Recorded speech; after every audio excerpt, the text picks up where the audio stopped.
Hi guys, welcome back to another video. Now today what I'm going to be bringing you is my 2021-2022 League 2 playoff predictions. Now if you do go on to enjoy today's video, make sure you drop a like on it. 50 likes on today's video will be massively appreciated. Subscribe if you haven't already as well, that'd also be absolutely class. And get your score predictions in down in the comment section down below. What do you think the scores will be in both semi-finals, and who do you think will be winning the final for a place in League 1? Let's waste no further time though and get on with today's video. So we are going to be starting out then with Mansfield Town versus Northampton Town. If you have a look at the league table, Mansfield finished the season in 7th place, occupying that final playoff spot. After 46 games, they got 22 wins, 11 draws, 13 defeats, 67 goals scored, 52 goals conceded, leaving them on a positive 15 goal difference and 77 points. The last 5 matches then were a draw, a win, and a loss. Them last 5 matches being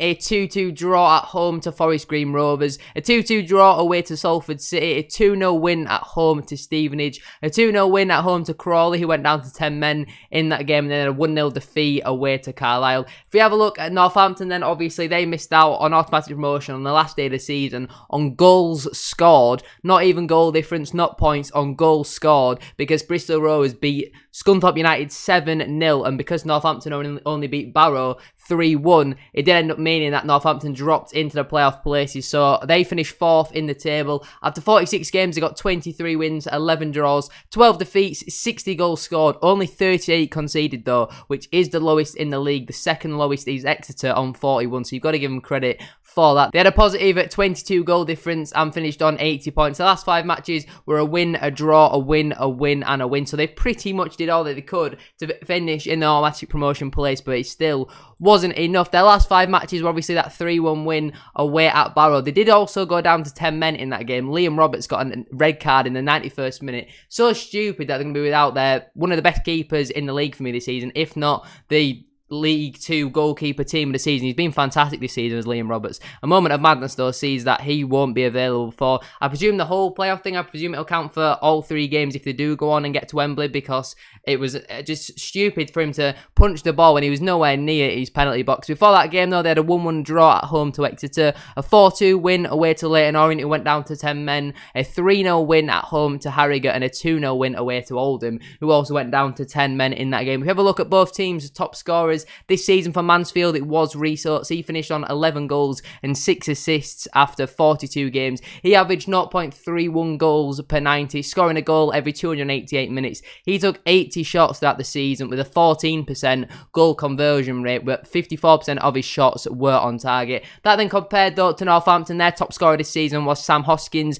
with 13 goals and 9 assists. He played 48 games, averaging 0.28 goals per 90, scoring a goal every 321 minutes. He also took 80 shots throughout the season, but he had a 16% goal conversion rate and 50% of his shots were on target. Another key player for the Cobblers this season was Mitch Pinnock, 9 goals, 13 assists. But listen to this, 2 of their 3 centre-halves, Fraser Horsfall and John Guthrie. Horsfall finished on 9 goals for the season and Guthrie finished on 8. That means nearly a third of the goals scored by the Cobblers were scored between Horsfall and Guthrie. They scored 60 goals in total, 17 of them being scored from 2 defenders. It's absolutely unbelievable. So fair play to them for that. In terms of my prediction for the game, the first game is at Mansfield. I'm going to go with a 2-0 win to the home side. I just think from when I've seen both sides play this season, Mansfield, both games we played them in, they were absolutely fantastic. Northampton, both games that we played against them in, really, really poor. I remember specifically in that game at their place, only a month or 2 ago, when we were 18th in the table, it was 0-0 at the time, and they were time wasting for a 0-0 against us. So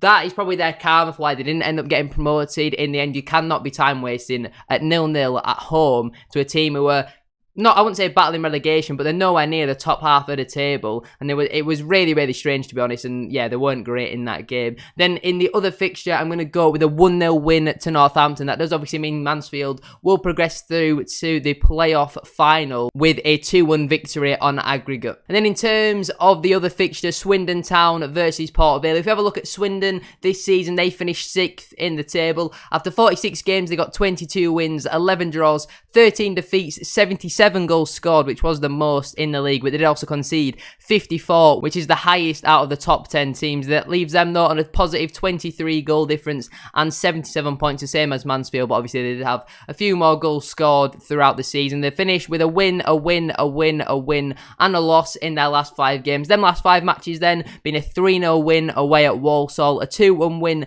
at home to Barrow, a 2-1 win at home to Forest Green. Despite going down to 10 men in that game, they managed to see the game out and pick up a win there. They also had a 3-0 win away at Hartlepool and a 2-1 defeat at home to Leyton Orient. It went down to 10 men in that game. Now, Swindon, usually a better side away from home than at home this season, but if we have a look at Swindon's top scorer this season, it was obviously Harry McCurdy. He finished the season on 21 goals and 9 assists, so he finished the season on 30 goal contributions. That is absolutely fantastic, so fair play to him for that. He played 39 games throughout the season, averaging 0.62 goals per 90. That's one of the highest I've seen throughout my whole prediction playoff videos that I've done so far. He averaged a goal every 144 minutes, taking 114 shots throughout the season with an 18% goal conversion rate. 50% of his shots were on target. Also, credit to Jack Payne. He scored 13 goals with 6 assists in 38 games. He plays a lot deeper, more as a midfielder, but he has been just as much of an influence as McCurdy has this season. If we compare that though to Port Vale, they ended up finishing the season in 5th, one of the best sides I've seen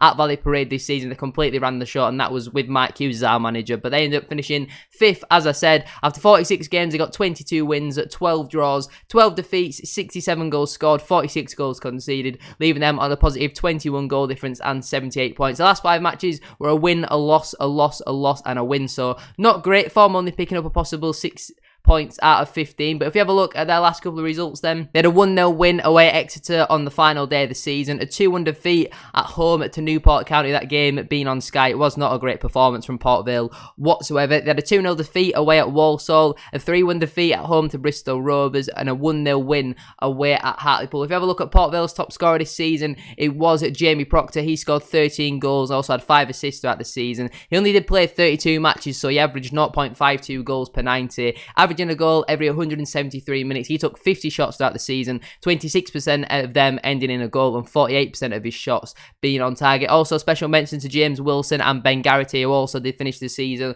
on 12 goals respectively. In terms of a prediction for the semi-final, the first game at Swindon, I'm going to go with a 1-0 away win. I just think Swindon, not the greatest at home, but then in the other fixture at Port Vale, I'm going to go with a 2-1 win to Swindon, which obviously means it would finish 2-2. And then I'm going to go with Port Vale to win the game in extra time. It would be 3-2 on aggregate or 2-2 on the day. I think Port Vale will just about scrape past Swindon. I think this is probably the closest prediction that I've done. Obviously, the prediction I did for League One couldn't have been any more wrong. I predicted a MK Dons versus Sheffield Wednesday final, and it's Wycombe versus Sunderland. So I've had an absolute howler there. So pretty much whenever I predict, the opposite seems to happen. So I guess if you're a Swindon or a Northampton fan, you're going to be looking forward to the playoff final. But in terms of that playoff final, then it would obviously be Mansfield versus Port Vale. I'm going to go with a 0-0 at full time. Then after extra time, I'm going to go with a 1-1. And then I'm going to go with Port Vale to win on penalties and just about scrape promotion back into League One. I think any of these sides could comfortably win it.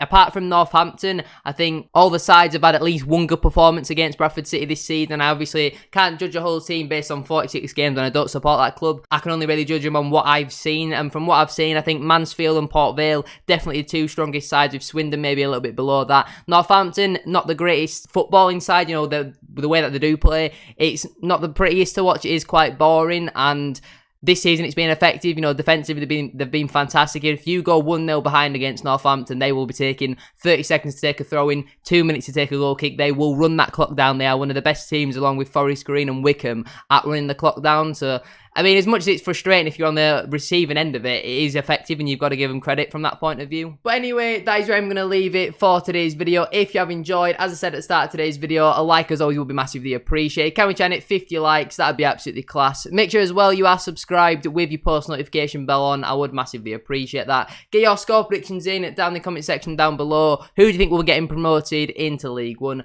Have a great rest of your day. Thank you for watching. I shall see you all very soon for another video. Peace.